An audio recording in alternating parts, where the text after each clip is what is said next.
और एक और है शायद साइंस एंड कुरान।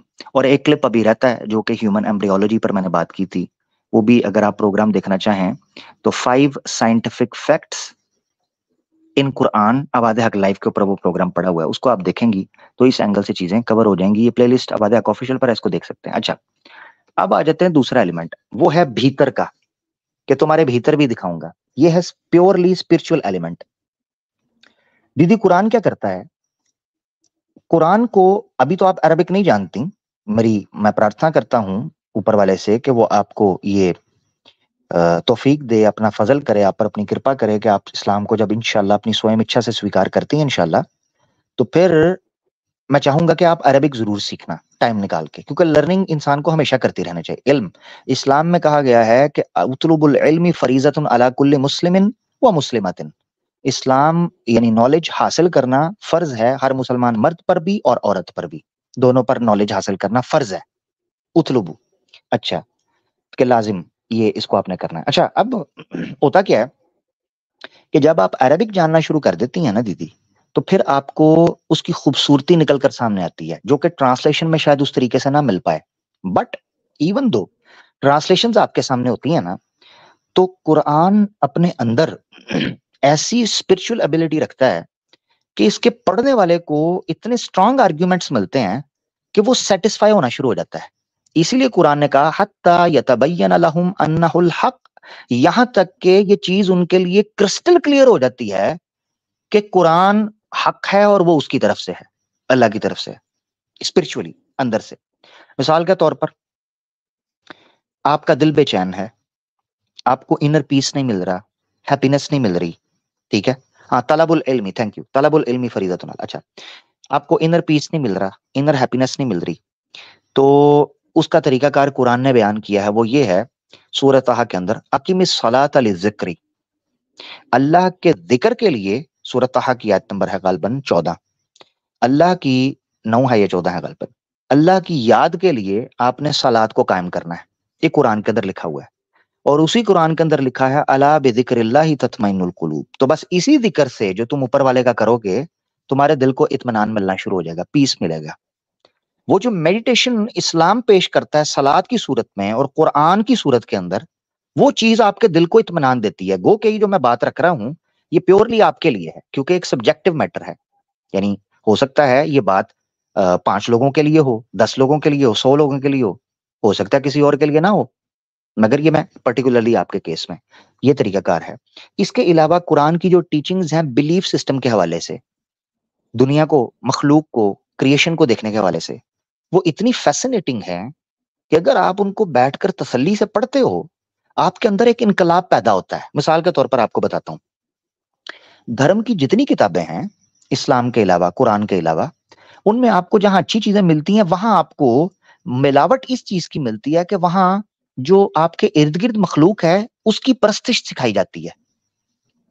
उसकी परस्तिश, मान लो जैसे सनातन धर्म के अंदर सूरज ईश्वर ने बनाया, मगर उसकी परस्तिश शुरू कर देंगे, सूर्य नमस्कार शुरू कर। अग्नि ईश्वर की दी हुई है, मगर उसको देवता मान के उसकी पूजा शुरू कर देंगे। भेड़ बकरियां जानवर ईश्वर के बनाए हुए हैं, मगर उनकी परस्तिश और पूजा शुरू कर देंगे। इस्लाम एक इंसान के अंदर ऐसा इनकलाब बर्पा करता है तौहीद आने के बाद कि वो दुनिया में सही मानों के अंदर अपना मकाम देखता है। उसको पता चलता है कि मैं एक मखलूक हूं और मेरे इर्द गिर्द जो दुनिया है, उस दुनिया की क्या वर्थ और वैल्यू है, मैंने यहां जिंदगी कैसे गुजारनी है, वो आपको जीने का ढंग दे देता है।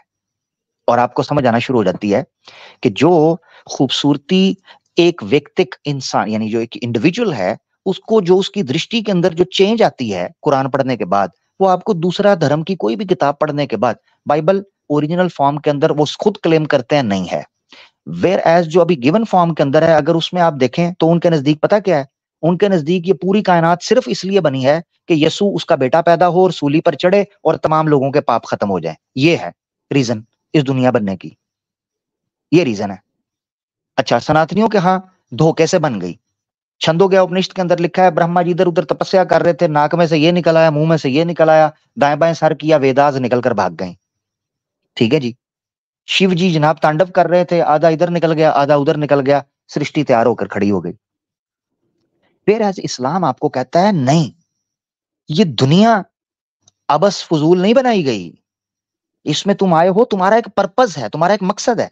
ये जो सीरियसनेस है ना, जो कुरान आपको देता है, सीरियसनेस, अपने अस्तित्व को लेके सीरियसनेस, ये सीरियसनेस आपको सनातन धर्म, अच्छा सनातन धर्म के अंदर एक और रोल है, उसका वर्ल्ड व्यू के अंदर वीडियो गेम की तरह है। आपके पास इतनी लाइव्स रह गई हैं, अगली यूनि में पैदा हो जाएंगे, अगले जन्म में ये कर लेंगे, उससे अगले जन्म में ये कर लेंगे, उससे अगले जन्म में कर लेंगे। ईसाई के हाँ बाइबल के थ्रू, क्रिश्चियनिटी के थ्रू क्या पहुंचा, कोई बात नहीं, यसु हमारे पापों के लिए सूली पर चढ़ गया, कहानी खत्म, किला गया ठोक तो कहानी गई मुक। वह इस्लाम आपके सामने जो व्यू पेश करता है वो इतना लॉजिकल, इतना रैशनल और इतना प्रैक्टिकल और इतना हम्बल है एट द सेम टाइम कि आपको फील होता है कि यार you have a vital role to play. आपका एक जगह बनती है इस दुनिया के अंदर कि आपने किस तरह जिंदगी गुजारनी है। और फिर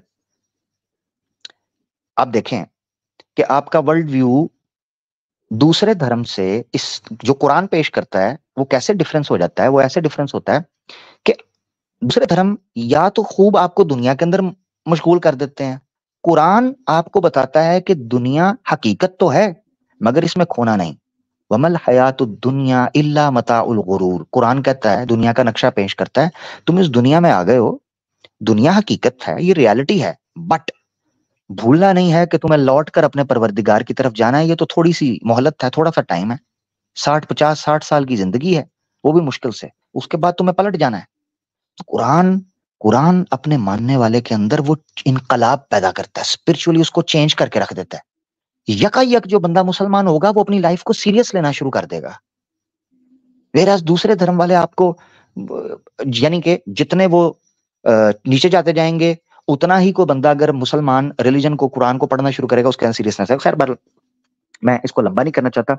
ये दो बेसिक चीजें थी स्टेप बाय स्टेप, जिनके जरिए, और ये टेस्ट होता है उस इंडिविजुअल का कि वो गौर करे इस चीज के ऊपर। ये है वो बेसिक चीजें जिनके थ्रू मैं ये चीज मानता हूं कि ये कुरान अल्लाह के अलावा किसी और की किताब नहीं हो सकता जिस तरीके से चेंज पैदा करता है। अच्छा, एक और चीज है जो फैक्टर बेसिकली अनफॉर्चुनेटली मैं आपके सामने नहीं रख सकता। ये वो चीजें थी जो एक नॉर्मल आदमी को भी, जिसको अरबिक ना भी आती हो, अगर वो सिर्फ ट्रांसलेशन को लेकर चले तो ये वो फील करेगा जो कि दर्जनों नॉन मुस्लिम्स ने वेस्ट के अंदर फील किया और उन्होंने इस्लाम कबूल किया।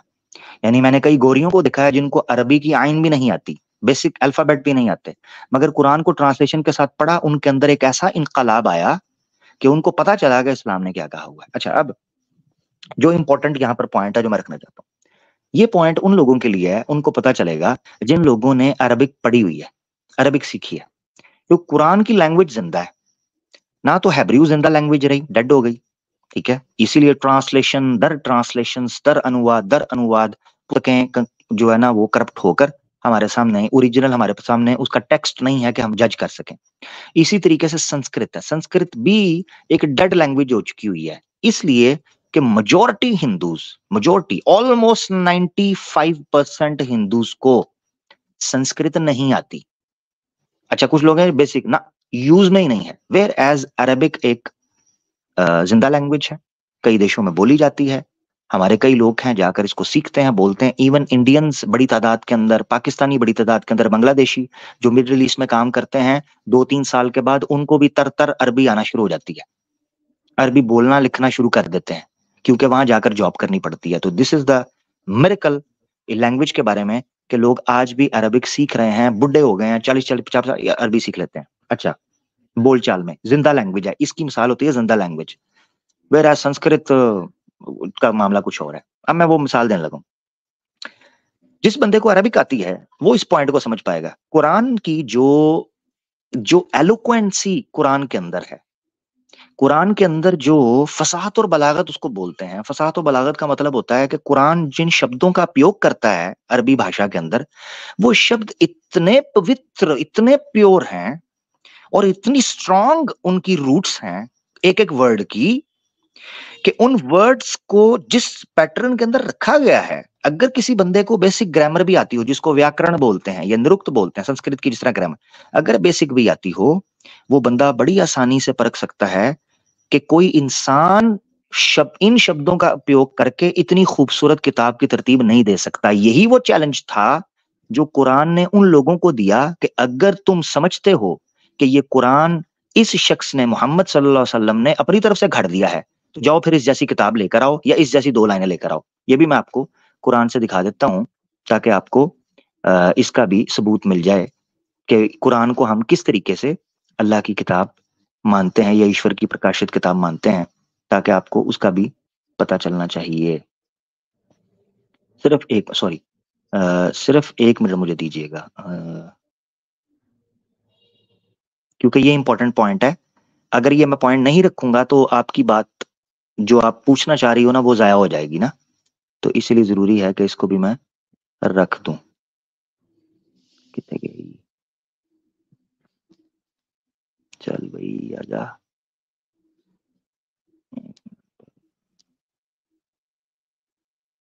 ये है।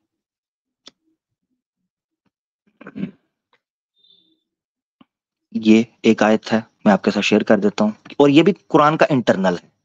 क्योंकि दीदी आपने इसलिए मुझसे पूछा कि कुरान को, तो मैंने आपको बताया मैं प्योरली साइंटिफिक बुनियाद पर रखूंगा कि कुरान को इंटरनली वो थ्योरी पेश करता है या वो क्लेम पेश करता है जो इंटरनली फॉल्सिफाइबल हो। सूरह बकरा है, आयत नंबर है 23। दीदी ये पढ़िएगा जरा। और अगर उसके विषय में जो हमने अपने बंदे पर उतारा है तुम किसी संदेह में न हो तो उस जैसी कोई सूरत ले आओ और अल्लाह से हटकर अपने सहायकों को बुला लो जिनके आ मौजूद होने पर तुम्हें विश्वास है यदि तुम सच्चे हो। अच्छा, अब अगली आयत आपने पढ़नी है, ये अब पढ़े ट्रांसलेशन। फिर अगर तुम ऐसा न कर सको और तुम कदापि नहीं कर सकते तो डरो उस आग से जिसका ईंधन इंसान और पत्थर है जो इनकार करने वालों के लिए तैयार की गई है। जी, अब क्या बात की गई है बेसिकली इस 2 वर्सेस के अंदर, सूरह बकरा की 23 और 24 में दीदी ये बताया गया है कि अगर तुम ये समझते हो कि कुरान इसने अपनी तरफ से गढ़ लिया है और तुम शक में हो कि पता नहीं इसने खुद से बना लिया है, तो फिर अगर इसने बनाया है, इंसान का बनाया है, तो तुम उससे बेहतर बना भी सकते हो, उस जैसा भी बना सकते हो, उससे बेहतर भी बना सकते हो, ले आओ।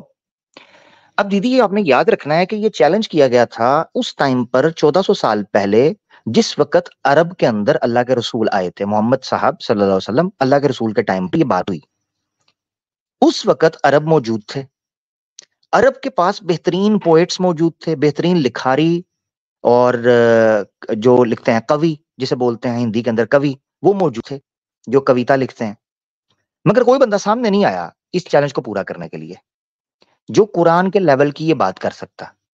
तो ये भी हमारा क्लेम है दीदी, और ये मगर नेक्स्ट लेवल का है, चूंकि आप नॉन अरब हैं, अरबिक नहीं जानती, तो इसलिए मैंने वही बात रखी जो आपसे रेलेवेंट हो। वेयर एज अगर कोई बहुत 30 मार खान आएगा, हम उसके सामने ये बात रखेंगे कि ये आपके सामने है, आप ये चीज पेश कर दे, हम कर लेंगे। अच्छा, अब यहां कोई कह सकता है भाई इसका फैसला कौन करेगा कि भाई ये कुरान से बेहतर है कि नहीं है, उसमें क्या क्या चीजें होनी चाहिए, तब आपको पता चले हम चैलेंज पूरा करें।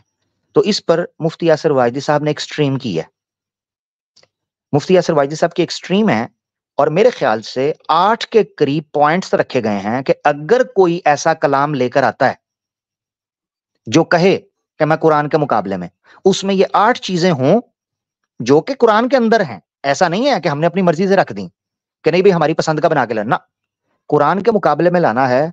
तो कुरान ने जो 8 क्लेम अपने अंदर रखे हैं, उन्हीं क्लेम के मुताबिक अगर कोई इस किताब को ले आता है सामने, हम मान जाएंगे कि कुरान गलत है और कुरान अल्लाह की तरफ से नहीं हो सकता। जाएं, ले आए।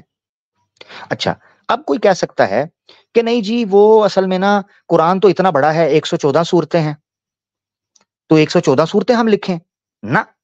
यहां आपने खुद पढ़ा है, कुरान ने कहा है तुम किसी संदेह में ना हो तो इस जैसी कोई सूरा ले आओ, कोई एक सूरत, कोई एक सूरत ले आए। पूरा कुरान लिखने की जरूरत नहीं है। और बाय द वे, कुछ लोगों ने जो कि इंडिया से थे, एक्स मुस्लिम, नेशनल टीवी पर भी जा चुके थे, उन्होंने कोशिश की और सोचा ये कुरान की तरह की कोई सूरत लेकर आते हैं। पता कौन सी लेके आए? सूरह यूट्यूब, सूरह कोविड, सूरह कोविड। अल कोविद मल कोविद वमा अदरा का मल कोविद, और बढ़ जाओ है और जा गटर में गिर जा, ये है, ये क्या है? अल कोविद मल कोविद वमा अदरा का मल कोविद। Very good. हाँ, सूरतुल अकल एक लेके आया, सूरतुल अकल, वेरी गुड।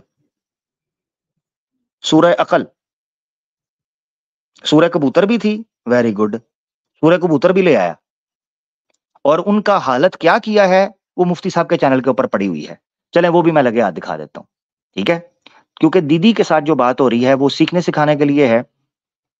मैं चाहता हूं कि दीदी उस वीडियो को भी देखें ताकि उससे भी आपको पता चलेगा कि जो है हमने उन जिन्होंने चैलेंज ये कबूल किया उनके साथ हमने क्या किया, अल्हम्दुलिल्लाह। तो आपको पता चल जाएगा। ये स्क्रीन शेयर कर रहा हूं दीदी, ये क्लिप भी आपने देखना है, इसका इसका मैं लिंक भी पब्लिक के साथ शेयर कर दूंगा। ये देखें जी, ये आपकी स्क्रीन के ऊपर, ठीक है? ये देखें, सच वाला की सूरह कोविड-19 का ऑपरेशन, ठीक है? ये 2 साल पहले है, इसका मैं लिंक दे रहा हूं तमाम लोगों के लिए ताकि वो अपना जो है वो कर लें, ठीक है? ये मैं लिंक इसका दे रहा हूं कमेंट के अंदर भी, और ताकि आप, यहां भी मैं लिंक दे रहा हूं, इसको सेव कर लें। दीदी आपने जब स्ट्रीम खत्म हो जाती है तब भी ले लेना है, और इसी तरीके से मैं यहां दे रहा हूं प्राइवेट चैट के अंदर ताकि आप इस लिंक को देख लें और आपको पता चल जाए। ये मैंने इसलिए पेश किया ताकि किसी के दिल के अंदर ये शक ना रहे कि किसी ने सूरत पेश की थी तो आपने कैसे किया। आप देखोगी दीदी कि उसने अपनी तरफ से नॉर्मल, चूंकि आप वो सनातनी, बैकग्राउंड आपका सनातन, आपको अरेबिक नहीं आती, जब आप सुनेंगी ना उस सूरत को आपको लगेगा वाओ यार ये तो वाकई बड़ा स्ट्रांग सूरत पेश कर दी है। मगर जब उसकी धज्जियां, क्योंकि आप अरबिक नहीं जानती, जब उसकी धज्जियां उड़ी हैं उस सूरत की, आप हंस हंस के आपका बुरा हाल हो जाएगा, आपको कि ये क्या चक्कर है, ये क्या बेवकूफ है।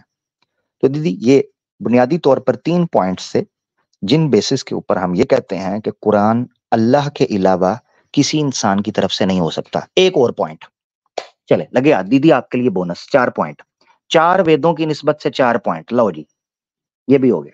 चौथा पॉइंट, मैं आने वाले दिनों के अंदर, बड़ा अरसा हो गया वो स्ट्रीम डिले हो रही है, मैं ऐसी 5 आयात पेश करूंगा, 5 आयात कुरान से, जो 5 आयात क्रिस्टल क्लियर तौर पर ये आपको दिखा देंगी कि ये कुरान मोहम्मद सल्लल्लाहु अलैहि वसल्लम का लिखा हुआ या उनका जो है ना क्रिएट किया हुआ नहीं है। ये कुरान कि मोहम्मद सल्लल्लाहु अलैहि वसल्लम इस कुरान के मुसन्निफ नहीं थे, ये अल्लाह की तरफ से था। पॉइंट नंबर 1 ये साबित हो जाएगा। नंबर 2 ये साबित हो जाएगा कि ये कुरान किसी इंसानी जज्बात, ह्यूमन इमोशन से पाक है। ह्यूमन इमोशंस अगर होते इस कुरान के अंदर तो उन 5 जगहों के अंदर, वो जो पर्टिकुलर 5, वैसे तो 5 से ज्यादा है मगर मैं 5 आयत पेश करूंगा जिनसे आपको पता चलेगा कि ह्यूमन इमोशंस वहां पर नहीं फील होते, जिससे आपको पता चलता है कि अगर उस सिचुएशन के अंदर ये कुरान किसी इंसान ने लिखा होता, ह्यूमन इमोशंस जरूर बस जरूर वहां पर छुप नहीं सकते थे। मगर उन 5 जगहों के ऊपर आपको ह्यूमन इमोशंस फील नहीं होते, जिससे आपको ये चीज पता चलती है कि ये कुरान, पॉइंट नंबर 1, मोहम्मद सल्लल्लाहु अलैहि वसल्लम ने क्रिएट नहीं किया। नंबर 2, इसके अंदर ह्यूमन इन्वॉल्वमेंट आपको फील नहीं होगी। ठीक है, ये 5 चीजें इंशाल्लाह आपके सामने आ जाएंगी। ये चौथा पॉइंट है जी। दीदी इस पर आप कुछ कहना चाहें?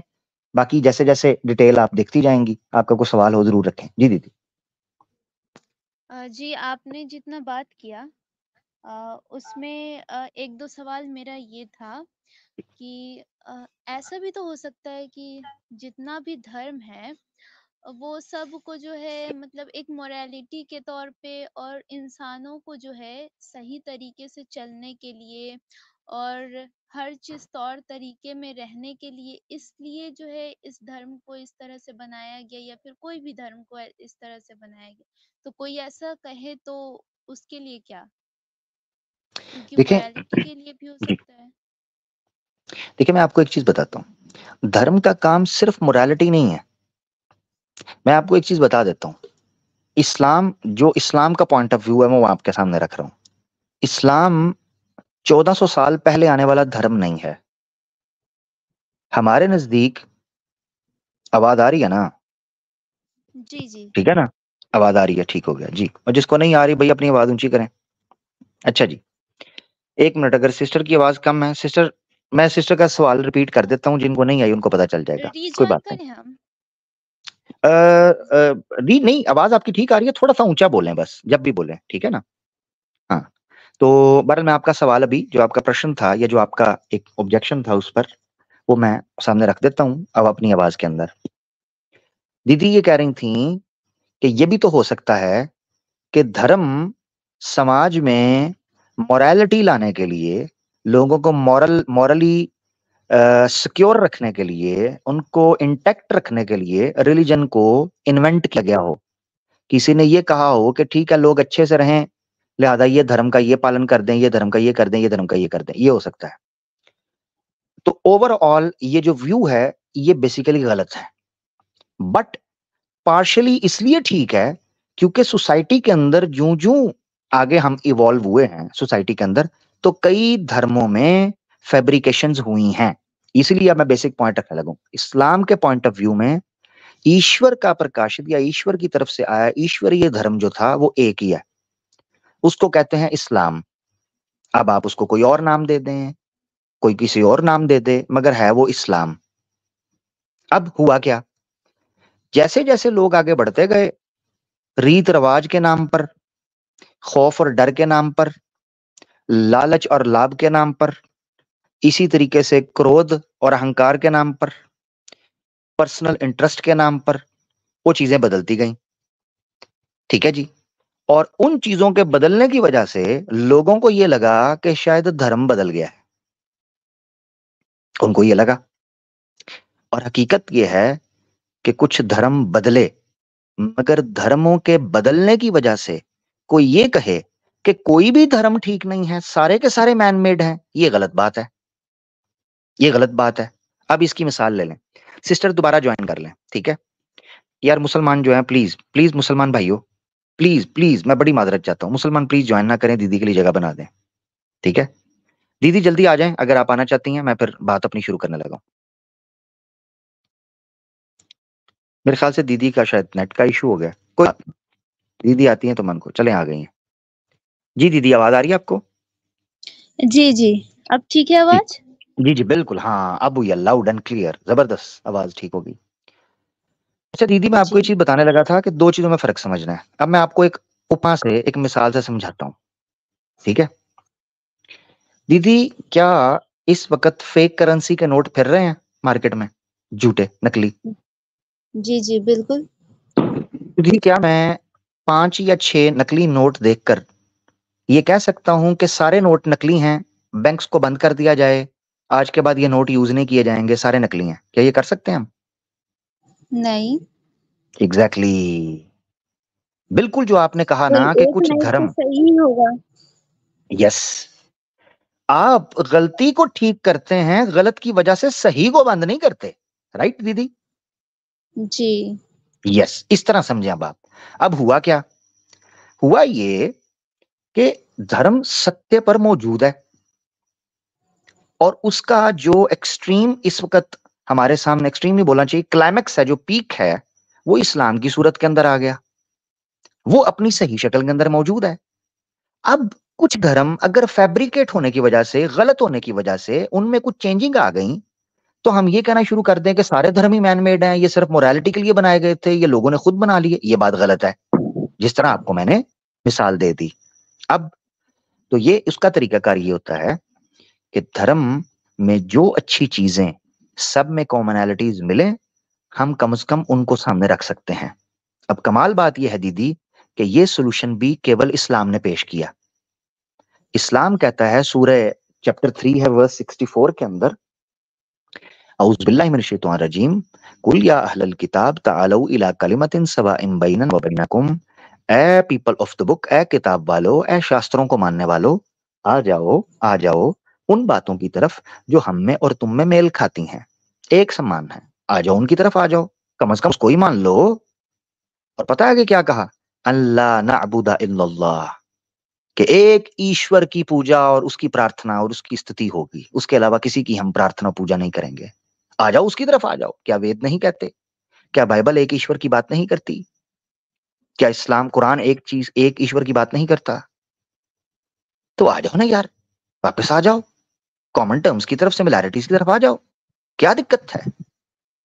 दीदी, किसी भी मसले को हल करने के लिए इस दुनिया में दो ही तरीके होते हैं। या तो हम फड्डों के ऊपर बहस करते रहें, या हम समय को जाया करने की बजाय ये कहें कि चलो यार, कम से कम जो चीजें हम एक दूसरे की मानते हैं उसी पे ही आ जाओ, चलो तो सही है। दीदी, है कि नहीं? जी। इस्लाम ये सोल्यूशन पेश करता है। अब जो आपने कहा था ना कि धर्म, क्या हम ये कह सकते हैं कि सिर्फ मोरालिटी के लिए किसी इंसान ने घड़ लिए? तो आपकी बात पार्शियली ठीक है, आधी ठीक है। क्योंकि जिन धर्मों के अंदर फैब्रिकेशन हुई, साफ मालूम पड़ता है कि किसी मनुष्य ने वो धर्म के नियम लिखे। जैसे मान लो मनुस्मृति।